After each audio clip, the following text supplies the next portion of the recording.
On today's Locked On Senators, we've got full reaction after Sens GM Steve Staios addressed the media for a final time this season.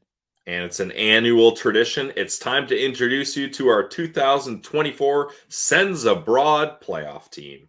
We'll also give you our picks for the first round. And speaking of playoffs, the Belleville Sens can clinch their spot tonight. All that and more coming up on today's edition of the Locked On Senators podcast. Your team every day. Your Locked On Senators, your daily podcast on the Ottawa Senators. Part of the Locked On Podcast Network. Your team every day.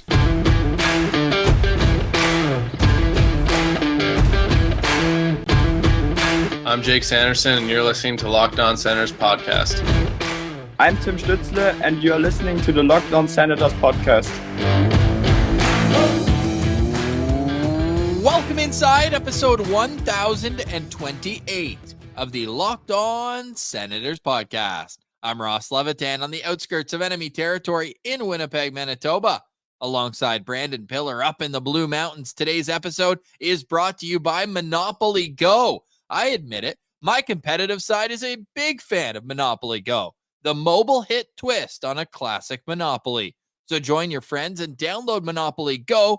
It's free. It's available right now on the App Store and Google Play. You can also follow the show on social media. We're at Sens Central on Twitter, LockedOn.Senators on Instagram. The show is free and available on all podcast platforms, including on YouTube, where we say hello and let you know that a like, comment, and subscription go a long way to helping the show grow. Don't forget to be a friend, tell a friend about LOSP. Today is Friday, April 19th, and Pilsy, Steady Stevie Staios was on full display earlier this morning.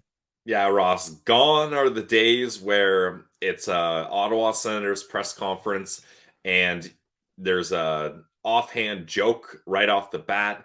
A GM giving away too much of his hand in the middle of the press conference, and then some wacky things said along the way. Those press conferences are gone. As fun as they were, Ross, it is kind of refreshing to see a more clean-cut professional look to the Sens press conferences here. But unfortunately for us covering the Sens, not a whole lot of meat on the bone there from Steve Staios' press conference for us to look forward to. The biggest thing he said was that at this time, they are not considering any buyouts. I led yesterday's show asking you whether it would be one or two. Yeah. So clearly the team has a different idea. He was non-committal, though, about bringing back the same goaltending duo as Joonas Korpisalo and Anton Forsberg. Staios maintained what I believe to be the company line of these goalies are better than their numbers would suggest, which is what you say when someone hasn't done something, but you want to convince other people that he can. But when you look at overall, like the only other buyout option that you brought up was Travis Hamonic. He ended the year on the injured reserve. So who knows what's next there, whether it's Robida Island and they just, agree to just pay out his contract and, have him sitting on the sidelines, not counting against the cap. Is he going to retire? I think that's doubtful. Why would he leave money on the table like that? That's a situation I think that we'll just kind of see as it develops. But goaltending, I could see how it would be an eyebrow raiser. But everything that he said, I understand that it's genuine and he's answering reporters' questions. He's addressing Claire Hanna by name and others by name. So he's gaining a rapport now, less than a year into the job. But Pilsy, I'm taking everything he says with a grain of salt. This guy's keeping his cards close to his chest, and it's about time we had that in Ottawa. The biggest thing for me, too, and I want to get you before I take the 10 biggest things, but when they asked, have you told any free agents they wouldn't be back? Do you remember how awkward that was last year when it was Austin Watson and Cam Talbot, them telling us, yeah, Pierre told me this morning I'm not coming back. Like, that was super awkward and kind of unprofessional. So I'm glad that he, in his answer, he said, this isn't the place for that. Yeah, and that's fair. I think it'd be nice to know and to get an idea of those things, but... Spoiler, Dominic Kubalk isn't coming back. Yeah, honestly, I would have loved for Steve Staios to be firm and direct on that. Like, we haven't talked to anyone, but I can tell you for sure Dominic Kubalk will not be back. Like, it'd be nice if he just nailed that point home. But look, as fans, obviously we want more information and we're looking for that content and those discussion points. But from an organization point, no longer are the Sens going to give us those opportunities, which is, for us, kind of sucks. But at the same time, it is nice knowing that they're just going to do things the right way here. And we'll find out when things are done and we need to find out. And just as frustrating as it is for maybe fans who don't get the inside scoop on everything, other teams' general managers are paying attention to what guys are saying around the league. So don't think that other organizations aren't tuning in to see what kind of information they can gather from a press conference. They probably have the Sens YouTube page on notifications Who on, doesn't? just like you guys have for Locked On Senators, because for a while it was just an information canal. It was just information flowing right through. Yeah. Now the information canal did not freeze over. Let's just say that in Ottawa. No, they've put in though the Rideau dams, they've put in the locks, and we're good to go now for the Ottawa Senators holding in information. One piece of info that did come out: Daniel Alfredsson will not be in consideration for the Senators' next head coaching job. Steve Staios said he had a great conversation with Alfie yesterday, and that they both agreed if he wants to pursue coaching, that he'll need more experience. But I'm cool with him just remaining the Daniel Alfredsson of the Ottawa Senators, be there for skills development, be there as an on-ice kind of instructor, a la Sean Donovan, Jesse Winchester. But I mean, his name was making the rounds. Heck, I even sent you the first time after he got hired, it felt like in that scrum with reporters, the way he was talking the game, the way he sounded like he wants to be a head coach one day. So who knows? I mean, Alfie's still very young in terms of the coaching world, but I think that a lot of Sens fans breathed the sigh of relief that you won't be hiring a legend who's already had 2 falling outs with the organization into a position that no doubt has changeover. Well, Ross, that press conference that you're talking about, I believe, was before he had done any assistant coaching even, right? Like that's when they hired him. Correct. Alfie even mentioned himself. This was an eye-opening experience to him, how much work goes into being an assistant coach. Now, I'm not suggesting that Alfie thought it was going to be a breeze and that he, diminished the role of assistant coach. That's not what I'm saying at all. I just think it was one of those things where not a lot of guys, I mean, you look at Martin St. Louis as an example, I guess, not a lot of guys go from no pro coaching experience to, an assistant, or as St. Louis, right to a head coach. Like, it's something that you have to put a lot of time into, and it takes time to figure out how to do these things properly. And it's such a commitment in the present. Like, assistant coaches, head coaches will tell you that they're poring over video. Like, the amount of work that assistant coaches do to do their jobs correctly is insane. I don't think people really understand how much of a job it is. So I think for Alfie, I think it's the right move to step back. And this may be a hot take and may not like to hear it, but I don't think I ever want Alfie to be the head coach of the Ottawa Senators. Yeah, well, I don't think that's the role for him. Let me give you an answer in about 2 months. We'll see how Rod Brindamore does with the Carolina Hurricanes, because that's the only, and I guess, well, Marty St. Louis didn't play for the Habs, right? Because I'm trying to think of legends who are now head coaches, but I think Rod the Bod's the only guy who's coaching the team that he actually played for. And I mean, he played for a lot of teams, not a ton, but he played for a few teams. Or was it just Philadelphia? Just Philly and Carolina, I think. Okay, so maybe less then. But Rod Brindamore, obviously kind of the, and by the way, free agent coach. So if they lose in the first round, who knows? St. Louis was the other team. I knew he played somewhere else. He was drafted by St. Louis. I was going to say, I don't remember him in St. Louis at all.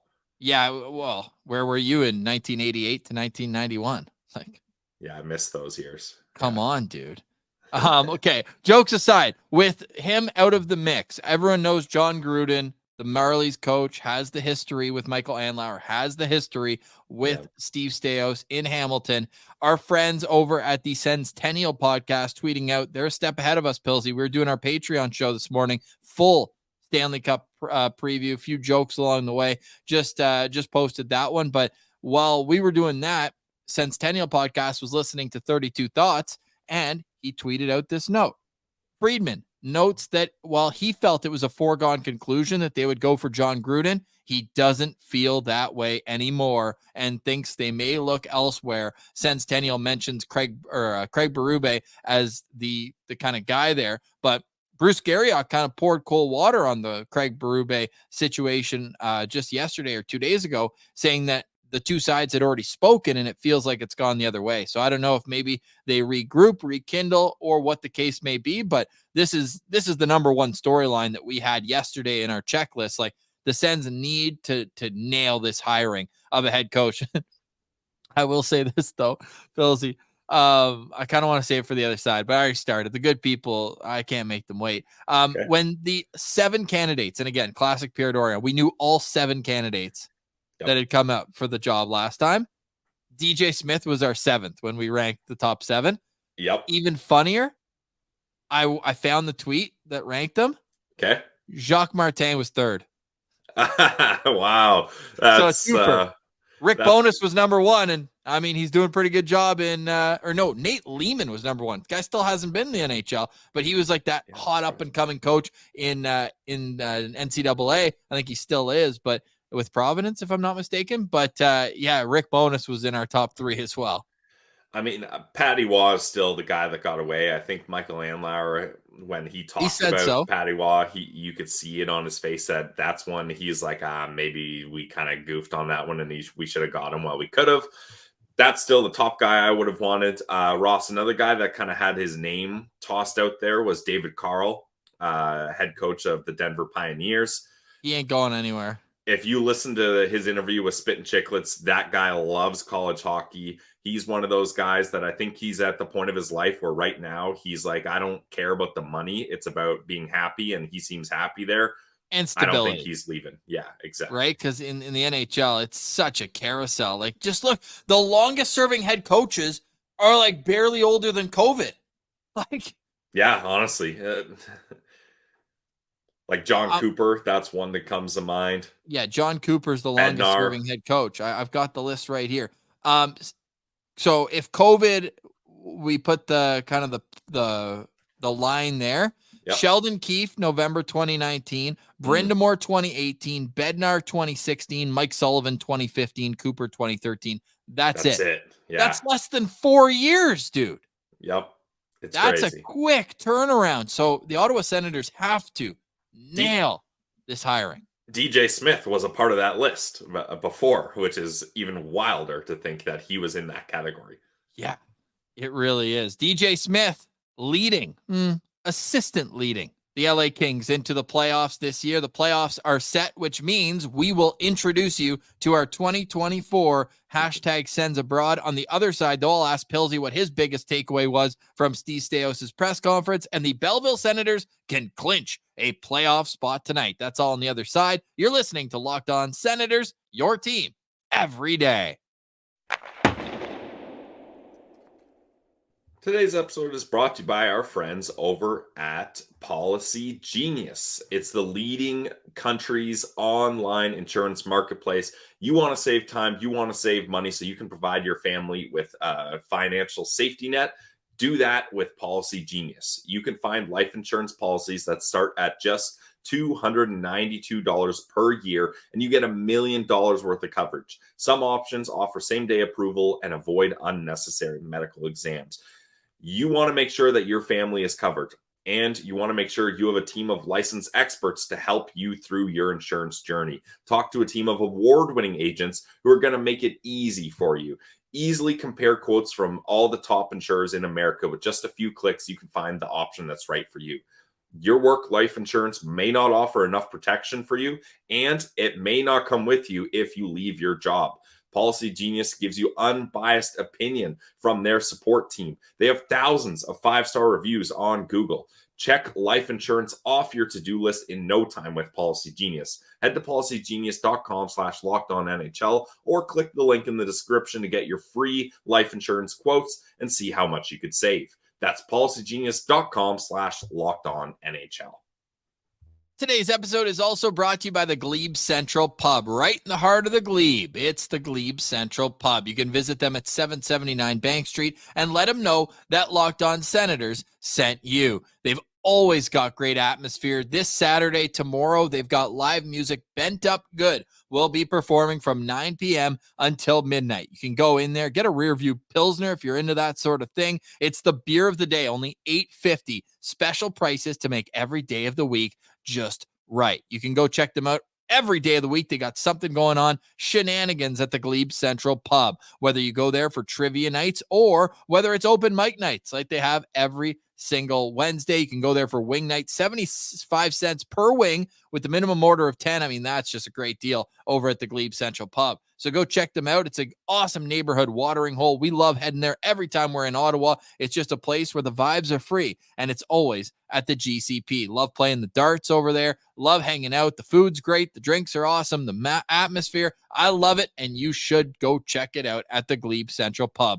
It's your neighborhood watering hole in the heart of the Glebe. Let them know that Locked On Senators sent you to 779 Bank Street, where the vibes are free at the GCP.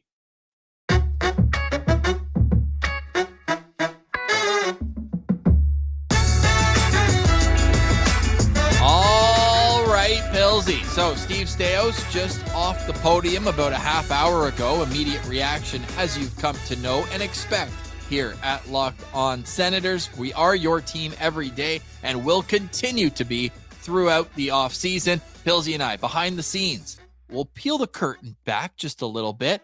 Our draft coverage is already well underway. The homework phase is here and starting on, what did we say, Pilsy? Should we tell the people a good date here? It is? Yeah, we've got it here.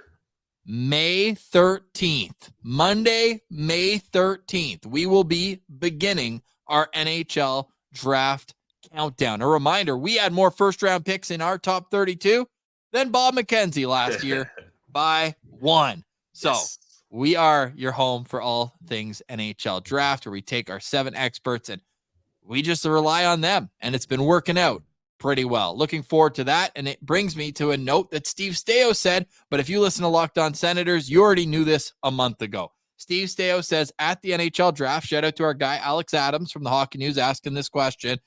What are you looking for? What's the play? Character and hockey sense, just like Dave Poulin told us 28 episodes ago on LOSP. So that was another nugget. And also, Pilsy, I want to ask you about the frustration that he was asked about different players and how he's dealing with that. How'd you find his answer?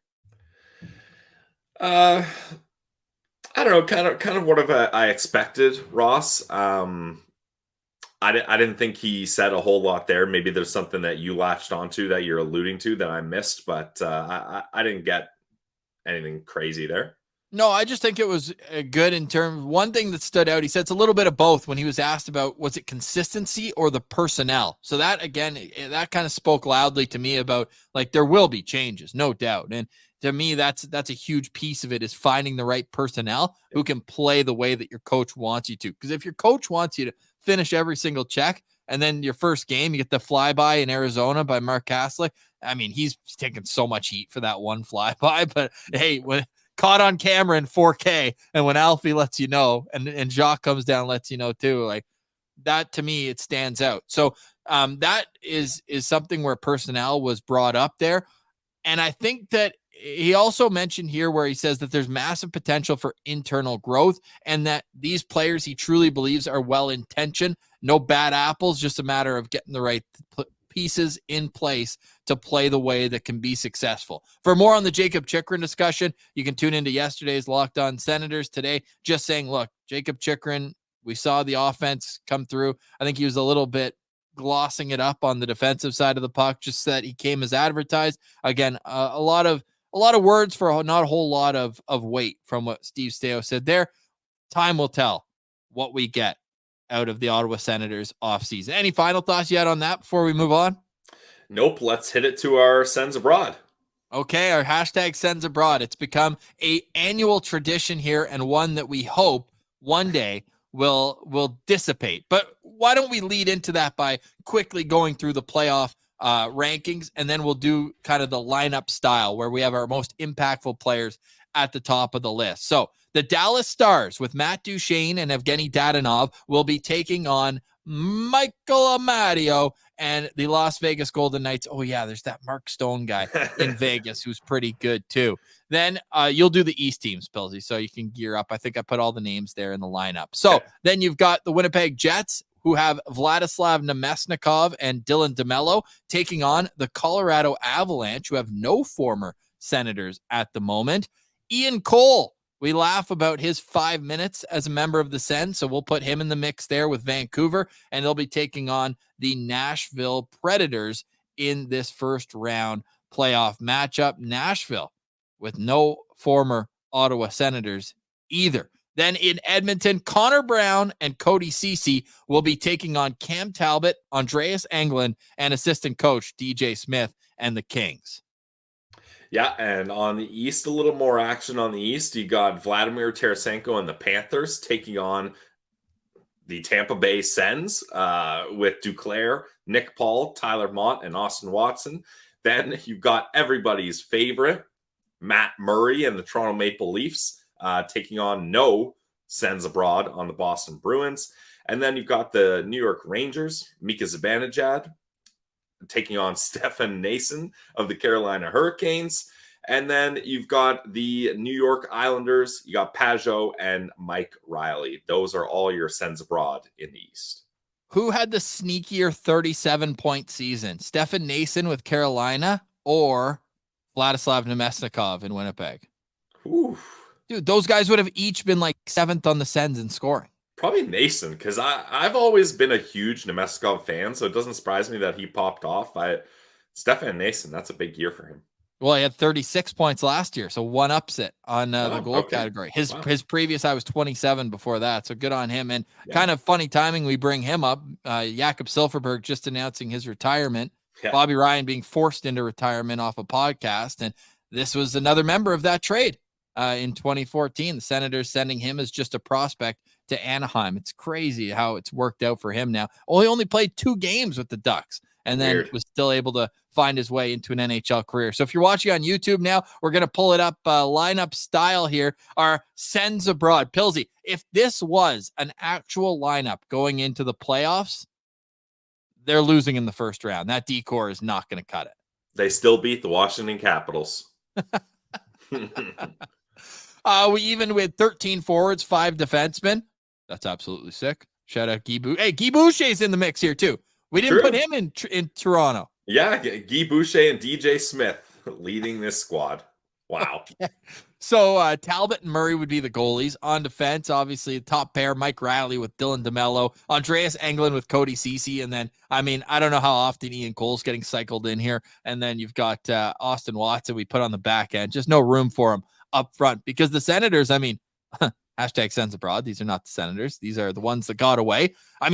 That's pretty good offensive depth, I gotta say. Yeah, honestly, the top 6 is nice. So we got Zibanejad with Duclair and Stone. Then we got Duchesne with Tarasenko and Dadonov. Pajot with Nemesnikov and Connor Brown. I want to say that was a line in Ottawa. Yeah, honestly, it might have been. That's a good structured third line too.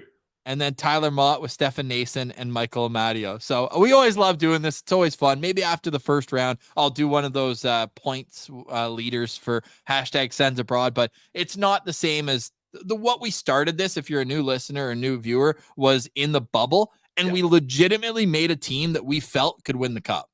Yeah, those were the days. Yeah. Like Carlson was there, Hoffman was there, still kind of like, in the Sens had just sold everybody. So it was everyone was a Sens abroad. Yeah. Very Ross, fresh. We are still looking forward to the day where we can do Sens aboard rather than Sens abroad. And it's just literally the Sens lineup in playoffs. I cannot wait, Pilsy. Give it to me.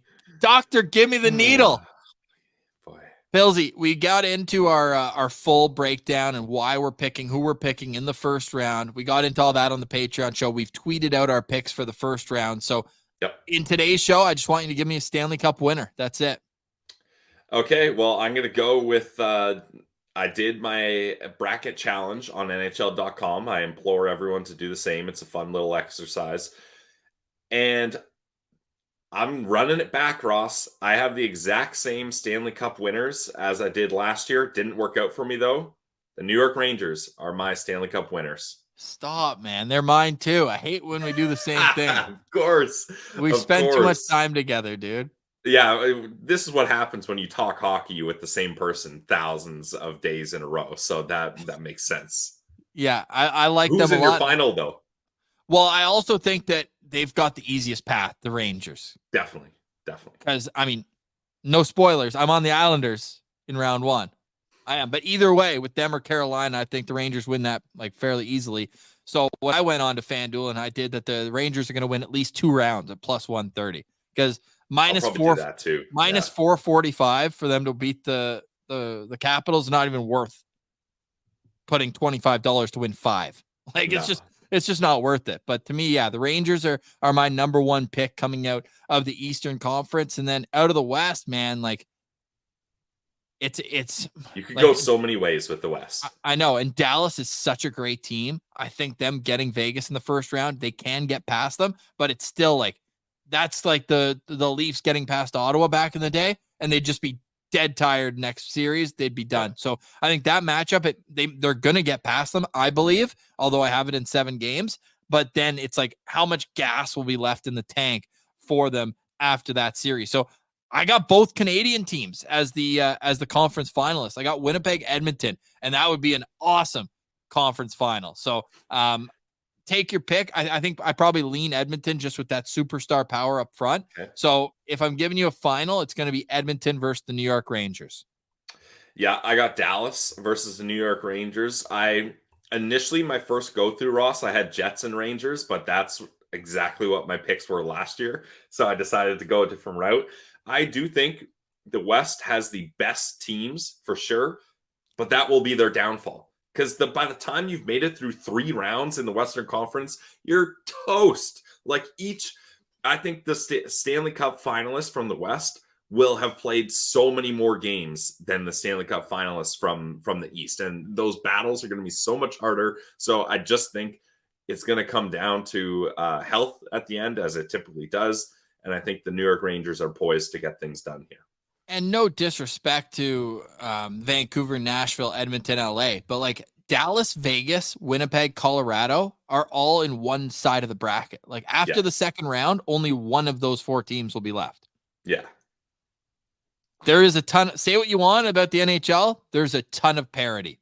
Definitely. Ton of parity. And this playoff could go each way. Let us know in the comments your Stanley Cup pick as we head in to the first games tomorrow, Saturday night, to start the NHL playoffs. Say what up to Dashy and settle in at 5:00, Islanders, Hurricanes, and then at 8, the Leafs in Boston to take on the Bruins. On the other side, Calder Cup playoffs, anyone?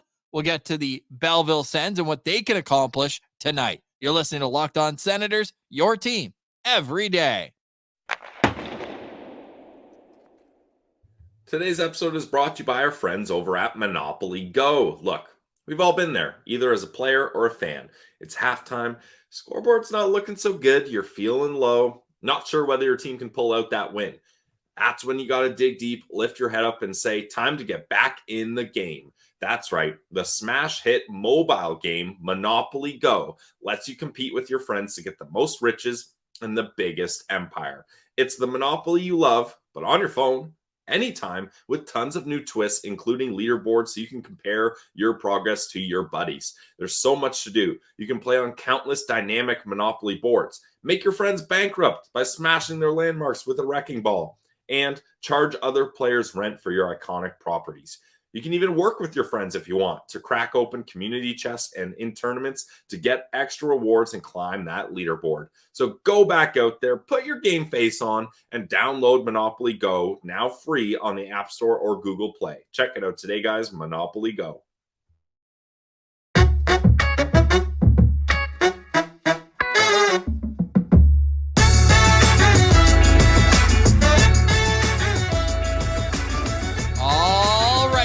We've made it past 82 regular season games in the National Hockey League. 16 teams, they're done. One of them, kaput, the now Utah HC, as the Arizona Coyotes have officially lost their team. Thoughts and prayers. Obviously, it's never a good time when you're a hockey fan and you lose a team. Obviously, there's been too many rumors over the last number of decades about Ottawa losing their team. So I feel like as a fan base, the citizens can understand that it sucks what Arizona is going through. I listened to an interview that their owner did, though, on radio. Like, this guy is convinced still, as maybe he's more delusional than Sens fans, thinking that everything's going to be okay always. He's convinced that their team's going to be back in the next 5 years. Yeah, I don't know how I feel about it, Ross, but one thing I do know, Gary Bettman is hell-bent on hockey working in Arizona.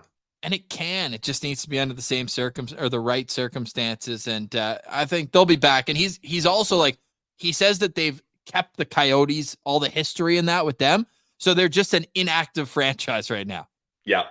Amazing. But hey, time to talk about teams that matter. So obviously, naturally, transitioning into the Belleville Sens. Yep. Still no update on Angus Crookshank. I'd love for him to be able to be back in the mix. Obviously got hurt in that game we were at in Minnesota and hasn't been in the lineup since, but he would just be such a big boost for this Belleville team down the stretch. But they've gotten a Boko boost as Imama was sent back down. So that means that it was just a stinger, right? He missed game 82, blocked a shot with his hand. He'll be a nice little piece of help tonight because they're playing Laval, man. Yep. Laval is right behind them. So they need one more win. They've got 2 games. They need 1 win. Tonight is their home closer, Pilsy. They got to get it done tonight. Well, Ross, there's actually 2 avenues that this can happen. Our good friend at Footy on Air, David Foote, with the Belleville Senators, tweets out, Belleville clinches a playoffs berth on Friday with A, a win versus Laval. Let's do that nice and easy. Or B, an overtime or shootout loss versus Laval. And, so very important, and a Utica regulation loss or OT and shootout versus Syracuse. So as long as Utica loses and Belleville gets 1 point, they can do it. But let's just get the win up against Laval. Let's just get the win. Why not? Nice and if you're wondering, because Laval did call up a few of their players towards the end of the season. So they've returned a few players.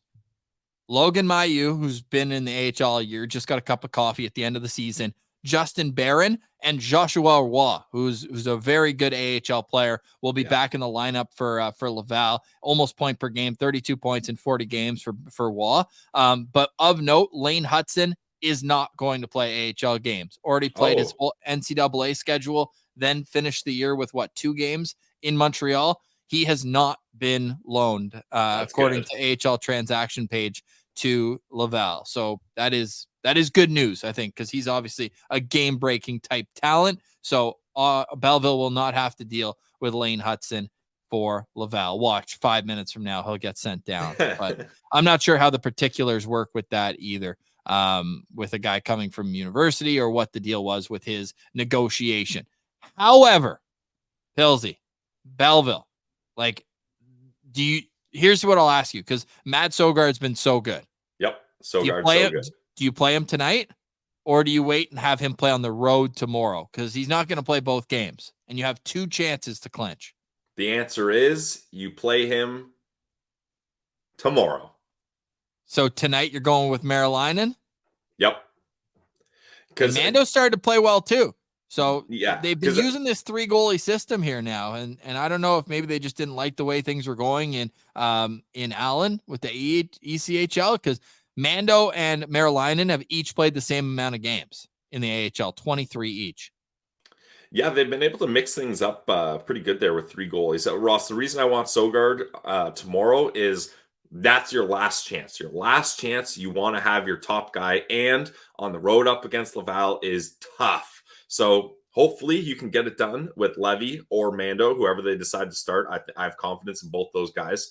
And then if you're not able to get it done, you got Sogard sitting there ready for the clutch, important finale game up against Laval in Laval. So that's the way I would do it personally. And then if you can clinch without him, then maybe you just play Mando or Marilainen in both games and give Sogard a few days off, because it's going to be all him. It's going to be all him all the time.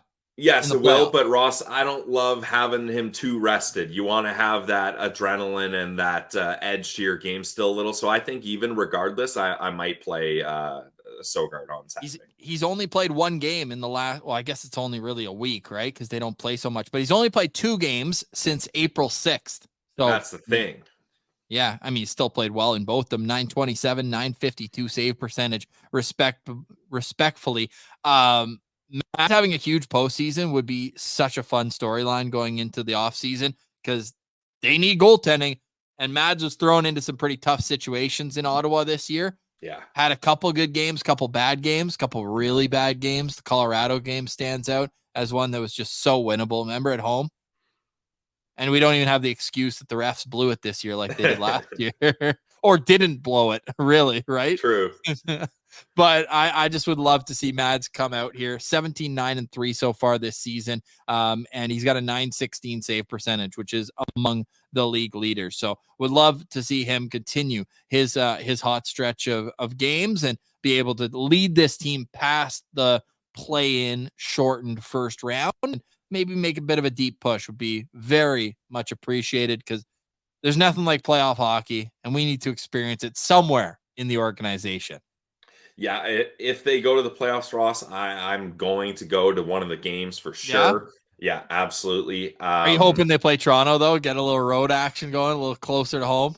Well, I mean, I could go to all of the games if it's Belleville and Toronto. You need, as a Locked On Senators correspondent, I need you sitting front row behind John Gruden. And I need to get the full scouting report on John Gruden, how he runs his bench, live stream the whole game. That's actually not a bad idea. And I'll wear my Belleville Senators staff shirt. And maybe I'll mess with them a little. Like I'll act like I'm like doing something like, hey, John, like we need you over here for a sec. He's like, what? Hey, Steve, thanks for calling again. Yeah, he's doing okay so far. Ding, ding, ding. Hey, Michael. Yeah. I don't know about John Gruden. He's not showing me a whole lot. Not the guy. Pooley. Yeah. Not the guy. Out Gruden. Not the guy. But yeah, that for when he gets hired by Ottawa. That would be a blast. And look, the good people of the Bay of Quinte, they deserve playoff hockey, and we got to fill that barn. It's been looking too much like it's St. Patty's Day in the crowd, or like a CAA arena, like a box of limes. We need to turn that into just screaming people. Like there's a whole seat, but we only want you to use the edge. Nice. That's, I think, an old school playoff commercial. It's like you buy the whole seat, but you only use the edge because we got you at the edge of your seat. Pillsy, final thoughts. Steve Staios obviously finishing his end of season press conference today. That's the big story. Next week, we are going to get a number of guests for you. Some favorites are coming back to break down the end of the Sens season and talk some Stanley Cup playoff action. We'll obviously cover the playoffs here as a Senators view from the outside looking in. We've used this meme too many times this year, but we are Squidward in the tower, looking out at everybody else having fun. That's us over the next 2 months. But then, Pilsy, once it's the draft, it'll be a Freaky Friday. Flip it. We're outside having fun. I hope so. I sure hope so, Ross. The Stanley Cup winner will be Squidward in the house watching us. No, every other team except them will, though. Final thoughts for me is round one of the playoffs is here. I'm excited, but I can only tune into so much hockey. So, well, I mean, that's not true. I've got 3 TVs in my basement. I can get a lot of hockey watching done if I want. But Ross, I am going to split it in half. I'm going to be dialed in to 4 series. I'm going to be dialed into Vegas, Dallas, Winnipeg, Colorado, Florida, Tampa, and Boston, Toronto. Those are the series I'm going to be dialed into. Okay. And I'll just do all 8. How about that for the good people out there? Okay. I'm going for to game all 1 8 playoff series. Turn to @Ross Levitan on Twitter. Well, I'll be at game 1 at the whiteout. That's Winnipeg, Colorado on a Sunday night. A whiteout when you're playing a team called the Avalanche, though, I don't know if that's a bad omen. Yeah, true. They want as much snow as possible. That powers them. Yeah, I don't know. We've talked about this before, Ross. No, whiteout we need to discuss with the city of Winnipeg the whiteout situation. You either need to wear white at home, or we need to figure something else out. You know what their playoff record is at home since they came back? It's bad. They're 5-17 in 22 home games. Yeah, the whiteout needs to be addressed for sure. And Ross, I've already kind of penciled it in, and we've talked about it. If Game 7 happens in Winnipeg, Eddie Olchuk verbal meme. I'm going back to Winnipeg. Yeah, let's go. Yeah, if there's a Game 7 in Winnipeg, I'm coming. And I've never been to an NHL playoff hockey game, so if I could get to a Game 7, whoo, that'd be good. Yes, sir. We got a lot to look forward to, from draft coverage to definite changes coming with the Ottawa Senators and playoffs for the Belleville Sens. All that will be figured out right here on your Locked On Senators, your team every day, Monday through Friday. Pilsy, the Senators played back-to-back games last weekend. Or sorry, not last weekend, 2 weekends ago. Last weekend, we had that bonus Sunday morning postcast. The weekend before, it was back-to-back games. The weekend before, we were boots on the ground. The weekend before, it was back-to-back games. The weekend before was back-to-back games. I'm not even kidding you. This is how long it's been since we've had a full weekend without doing a Locked On Senators. Yeah, crazy. What am I supposed to do with my hands? And I'm off work? What is going on? Ross, I'll tell you. Say what up to Dashy, sit in the couch and watch playoff hockey. Can't wait. We'll be back on Monday to break it all down. Thank you so much for liking, commenting, subscribing, being a friend, telling a friend about LOSP. Yep. We truly appreciate it. For Brandon Piller, I'm Ross Levitan. Thank you for listening. We'll chat on Monday for another edition of the Locked On Senators podcast. Your team every day.